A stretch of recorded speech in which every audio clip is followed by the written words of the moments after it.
So with that being said, we're gonna move on. Let's rumble. Let's get it.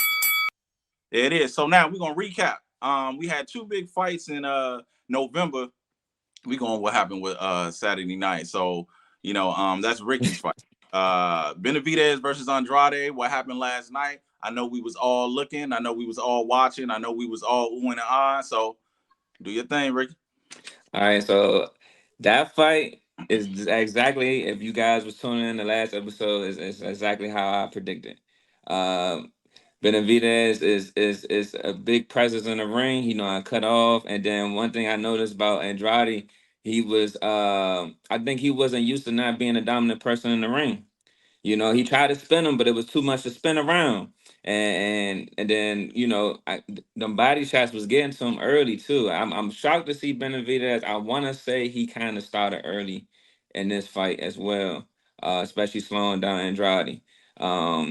Andrade, he gave his best, but I'm not gonna lie. After a while, I was like, throw the towel in. I was feeling bad for him after a while. I was like, we gotta throw the towel in because you can see him getting beat too bad. Because once he slowed down, his edge was completely gone.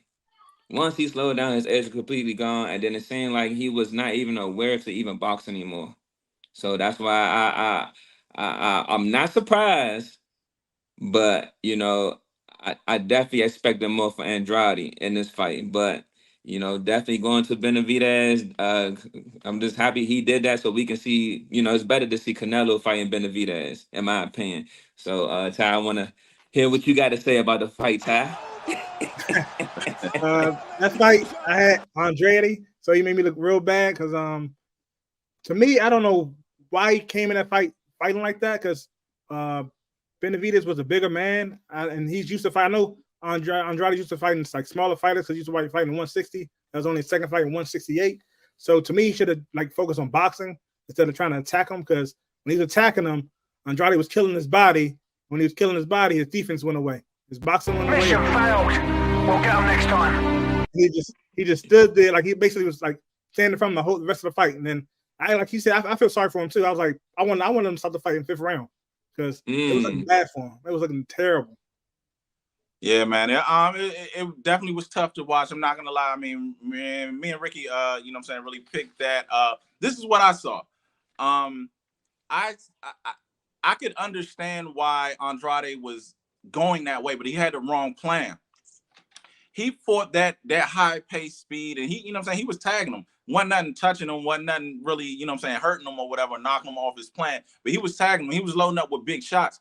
But I think he should have paced himself on a fast pace because it almost seemed like he fought that fight that as if he was going to catch him and end it early. He spent so much energy with that game plan that it was never going to last. You see, and that's what these dudes do when you have these boxing guys trying to fight these power guys. It's like you're changing your whole thing to as if you're going to now catch them and knock them out, not planning for a high pace chess match for 12 rounds. You're really trying to catch him because you can see the punches he was throwing.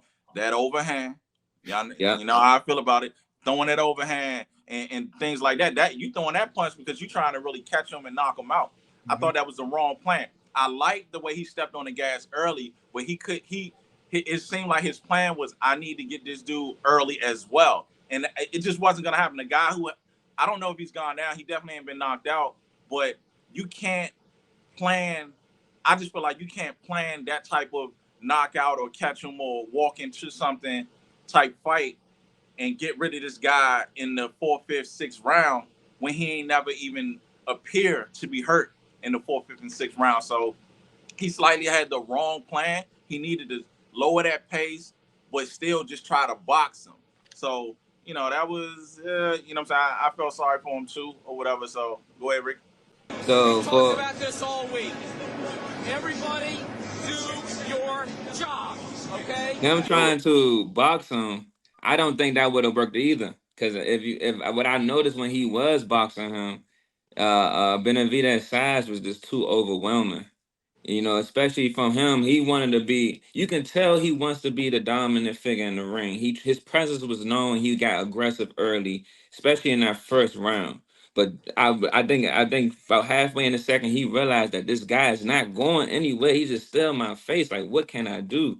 Because he's fast. He was getting in there, but I would have liked to see a lot more in and out game from him instead of him Come on now, dog. instead of trying to just Come on, stand there man. and go toe to toe with him. Because every time he did, he was leaning against the ropes. He was in the corner somewhere. Mhm. So he I don't think this fight he would have outboxed his way out either. Because I think it still would have had the same result. Because Benavidez is good at closing that ring or shutting it off. So I think we would have had the same fight. Yeah, man. Hope Andrade bounces back. Hope he gets himself, get a Caleb Plant fight. You know what I'm saying? Maybe get a Twin Charlo fight. Now they see him. They see what he about. He ain't the boogeyman no more. Let's mix it up at 68. It's fights Do are me there. a favor, please. Yeah. Get out.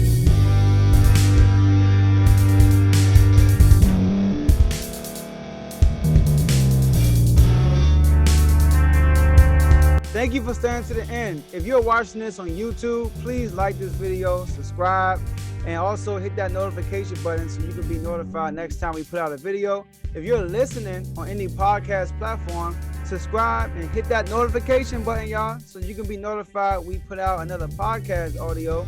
And last but not least, hit that share button. No matter what you're listening to or watching it, hit that share button and send it to somebody that you know that would love to watch this episode you just listened to. So once again, thank you for staying to the end, and we'll see y'all at the next episode.